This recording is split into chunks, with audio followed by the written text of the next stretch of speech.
یہ ایک ایسے عظیم المرتب شخص کی داستان ہے جو اپنی حقیقی منزل کو حاصل کرنے کے لیے ہمیشہ کوشاں اور اپنے رب حقیقی کی تلاش میں مسلسل سرگرداں رہا ہو۔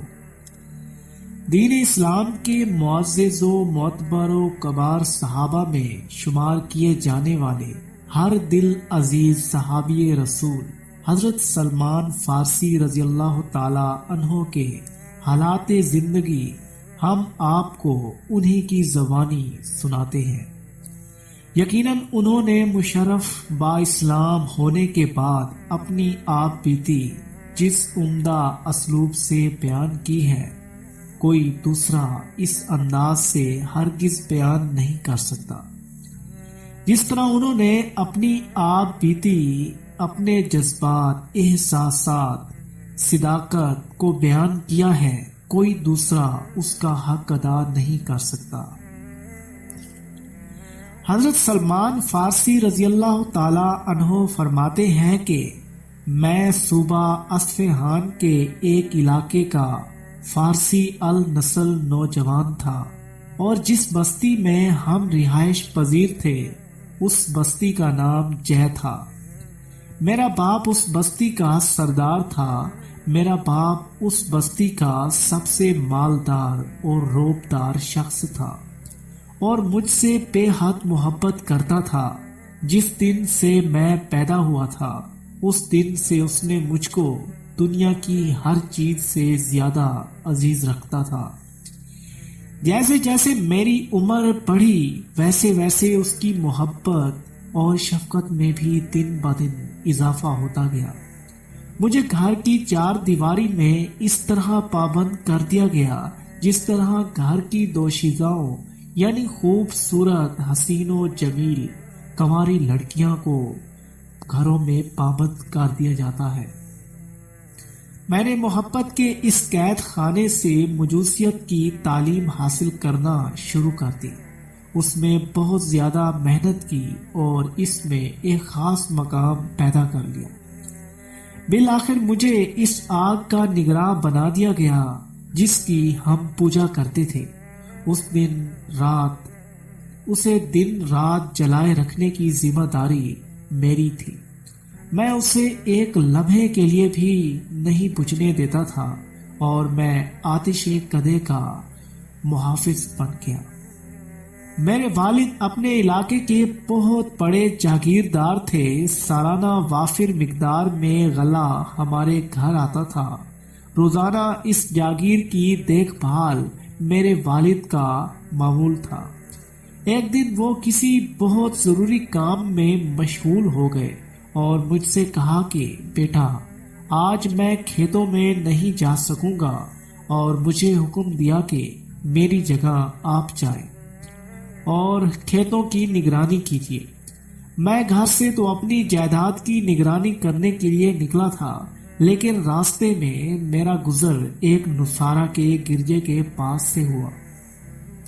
سیر کے لیے میں اس میں چلا گیا۔ میں نے ان کو عبادت کرتے ہوئے دیکھا تو مجھے ان کا عبادت کا طریقہ بہت پسند آیا اور میں اس دین کو بہت پسند کرنے لگا اور شام تک وہی رہا۔ میں ان سے دریافت کیا کہ اس دین کا مرکز کہاں ہے؟ انہوں نے کہا کہ ملک شام میں۔ رات کو جب میں گھر لوٹا تو گھر والوں نے دریافت کیا کہ سارا دن آج تم کہاں رہے؟ میں نے سارا واقعہ سنایا تو میرے باپ نے کہا کہ بیٹا وہ دین اچھا نہیں ہے، تیرا اور تیرے بڑوں کا جو دین ہے وہی بہتر ہے۔ میں نے کہا کہ ہرگز نہیں، وہی دین بہتر ہے۔ باپ کو میری جانب سے خدشہ ہوا کہ کہیں چلا نہ جائے، اس لیے اس نے میرے پیروں میں ایک بیڑی ڈال دی اور مجھے گھر ہی میں قید کر دیا۔ اور میں نے ان عیسائیوں سے کہلا بھیجا کہ جب ملک شام سے سوداگر آئے، جو اکثر آتے ہیں، تو مجھے اطلاع کرنا۔ چنانچہ کچھ سوداگر آئے اور ان عیسائیوں نے مجھے اطلاع دی۔ جب وہ سوداگر واپس جانے لگے تو میں نے اپنے پاؤں کی بیڑی کاٹ دی اور بھاگ کر ان کے ساتھ ملک شام چلا گیا۔ وہاں پہنچ کر میں نے تحقیق کی کہ اس مذہب کا سب سے زیادہ ماہر کون شخص ہے۔ لوگوں نے بتایا کہ گرجا میں فلاں پشپ ہے۔ میں اس کے پاس گیا اور اس سے کہا کہ مجھے تمہارے دین میں داخل ہونے کی رغبت ہے اور میں تمہاری خدمت میں رہنا چاہتا ہوں۔ اس نے منظور کر لیا۔ میں اس کے پاس رہنے لگا، لیکن وہ کچھ اچھا آدمی نہ نکلا۔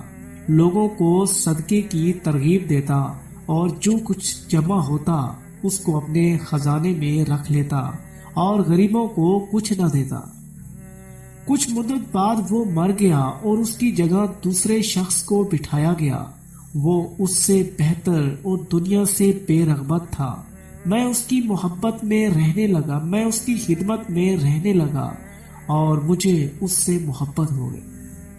بالآخر وہ بھی مرنے لگا تو میں نے اس سے کہا کہ مجھے کسی کے پاس رہنے کی وصیت کر دو۔ اس نے کہا کہ میرے طریقے پر صرف ایک شخص اس دنیا میں ہے، وہ موصل میں رہتا ہے، تم اس کے پاس چلے جانا۔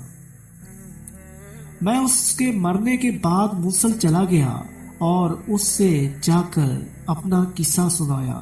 اس نے اپنی خدمت میں رکھ لیا۔ وہ بہترین آدمی تھا۔ آخر اس کی بھی وفات ہونے لگی تو میں نے اس سے پوچھا کہ اب میں کہاں جاؤں؟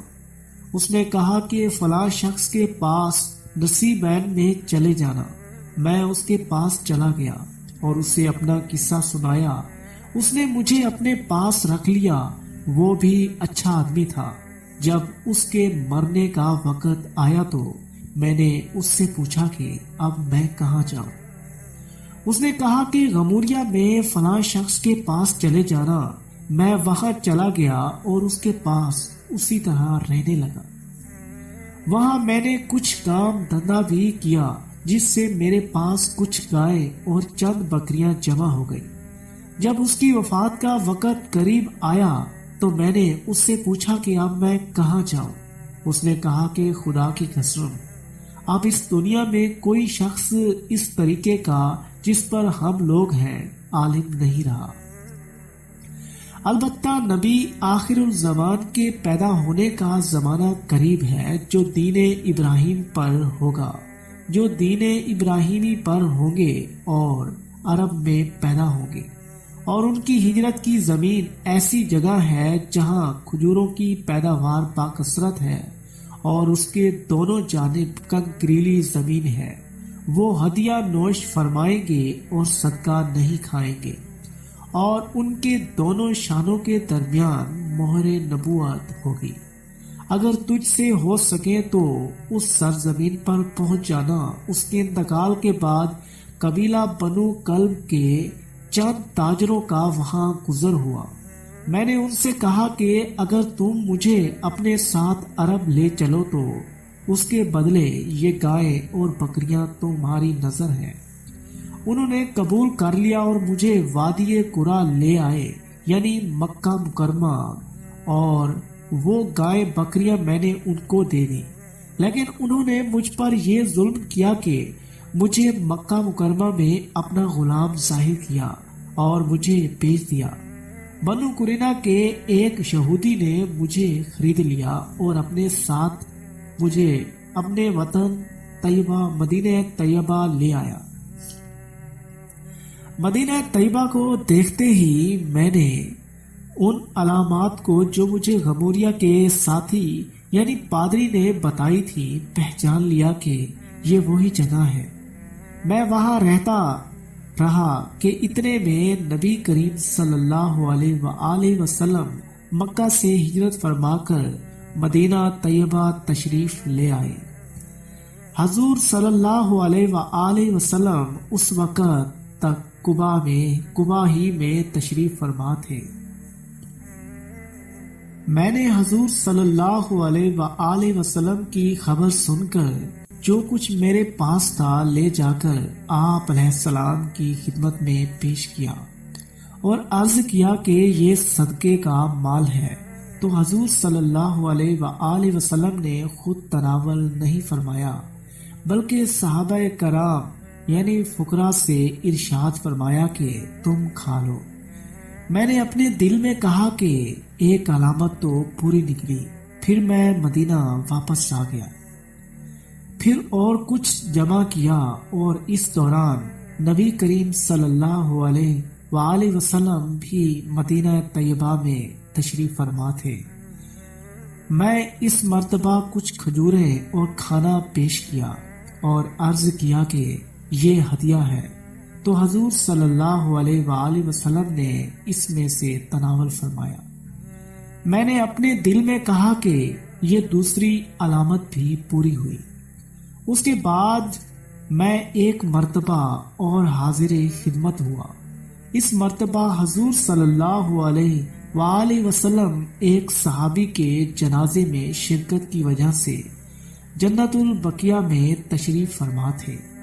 میں نے آپ صلی اللہ علیہ وآلہ وسلم کو سلام کیا اور پشت کی جانب گھومنے لگا۔ آپ صلی اللہ علیہ وآلہ وسلم سمجھ گئے اور اپنی چادر مبارک کمر سے ہٹا دی۔ میں نے مہر نبوت کو دیکھا، میں جوش میں اس پر جھک گیا، اس کو چوم رہا تھا اور رو رہا تھا۔ حضور صلی اللہ علیہ وآلہ وسلم نے ارشاد فرمایا کہ سامنے آؤ۔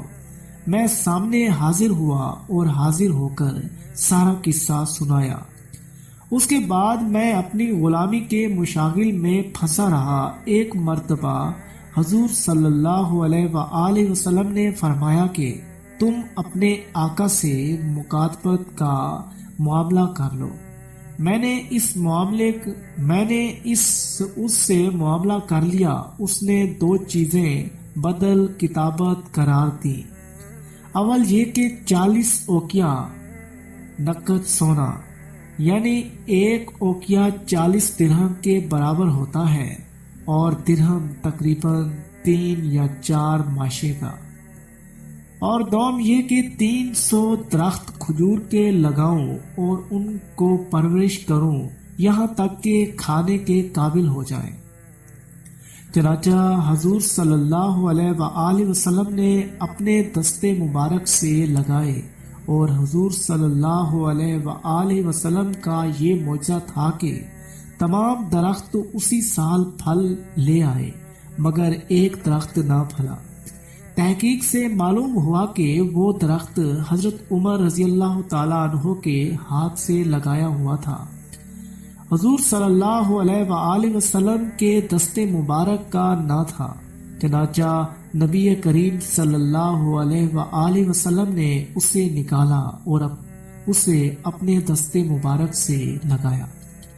اور حضور صلی اللہ علیہ وآلہ وسلم کا دوسرا معجزہ یہ ہوا کہ بے موسم درخت لگایا اور اسی سال وہ درخت پھل بھی لے آیا۔ اور حضرت سلمان فارسی رضی اللہ تعالیٰ عنہ نے ان درختوں کی خبر گیری کی، اور اتفاقاً حضور صلی اللہ علیہ وآلہ وسلم کے پاس کہیں سے سونا آ گیا۔ حضور صلی اللہ علیہ وآلہ وسلم نے حضرت سلمان فارسی کو مرحمت فرمایا دیا اور فرمایا کہ اس کو لے جا کر اپنے بدلے کتابت میں دے دو۔ انہوں نے عرض کیا کہ حضور یہ کیا کافی ہوگا؟ وہ بہت زیادہ مقدار ہے۔ حضور صلی اللہ علیہ وآلہ وسلم نے ارشاد فرمایا کہ حق تعالی شانہ اسی سے عجب نہیں، پورا فرما دے۔ چنانچہ میں لے گیا اور اس میں وزن کر کے 40 اوقیہ سونا تول دیا۔ آپ صلی اللہ علیہ وآلہ وسلم نے ان کا بدلے کتابت اپنی جانب سے ادا کیا اور ان کو آزاد کیا۔ اور سلمان فارسی رضی اللہ تعالیٰ عنہ جس حق کی تلاش میں اپنے گھر سے نکلے تھے، آج ان کی وہ تلاش مکمل ہوئی اور انہوں نے حق کو پہچانا اور پختہ یقین کے ساتھ ایمان لے آئے۔